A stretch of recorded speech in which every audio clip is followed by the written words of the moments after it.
আসসালামু আলাইকুম। আজকে চলে আসলাম রান্না করতে। দেখি একটা বড় ভিডিও তৈরি করতে পারি নাকি চেষ্টা করে। এখানে রান্না করছি আমি খাসির মাংস। খাসির মাংসটা কষানো হয়ে গেছে আমার। আর তার সঙ্গে রান্না করবো এই যে তরমুজের খোসা ভাজি। এই যে তরমুজের খোসা ছিলে কুচি কুচি করে কেটে নিয়েছি, এখানে দিয়ে সব রেডি করে নিয়েছি ভাজবো। আর তার সঙ্গে আছে এই যে লাল শাক ভাজি। চলেন তাহলে আমার ভিডিওটা দেখতে শুরু করেন। কড়া গরম হয়ে গেছে, তেল দিয়ে দিই। এখানে আমি পেঁয়াজ আর কাঁচা ঝাল দিয়েছি। তরমুজের খোসা কাটাগুলো দিয়ে দিলাম আমি। একটু লবণ আর এই যে হলুদের গুঁড়া।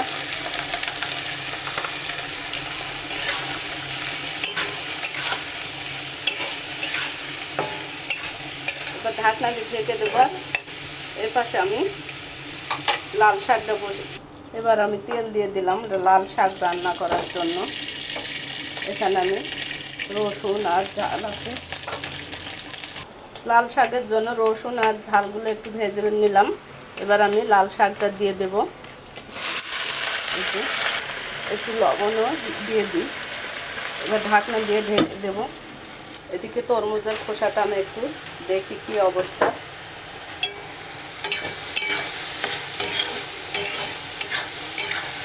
লাউয়ের মতন লাগবে, ভাজি করে খেলে খুবই মজা হবে। গোশ আমি নেড়ে দিয়ে একটু কষানো হয়ে গেছে আমার গোশটা। এবার একটু আমি ঝোলের পানি দেবো। ঝোলের পানি দিয়ে দিলাম। অল্প একটু পানি দিয়েছি, কষা কষা থাকবে গোশটা। এই যে এদিকে ভাত রান্নাও দিয়েছি অনেকক্ষণ আগে। হব ভাতটা ঢাকনা দিয়ে ঢেকে দিই।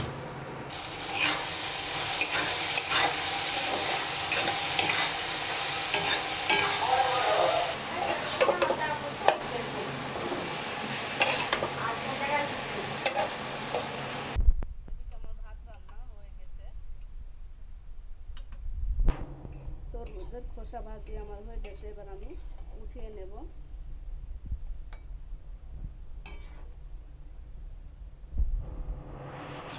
তরমুজের খোসা ভাজি আমার কমপ্লিট। কেউ বুঝতে পারবে না যে এটা তরমুজের খোসা ভাজি, সবাই ভাববে হয়তো লাউ।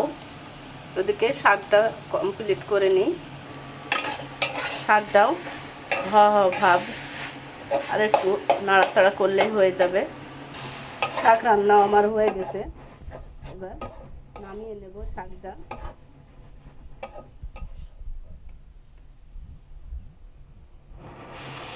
শাকও হয়ে গেছে আমার।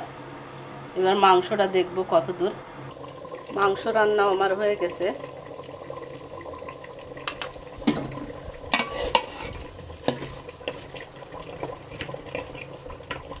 আমার ভিডিওটা যদি ভালো লেগে থাকে তাহলে একটু লাইক কমেন্টস করবেন।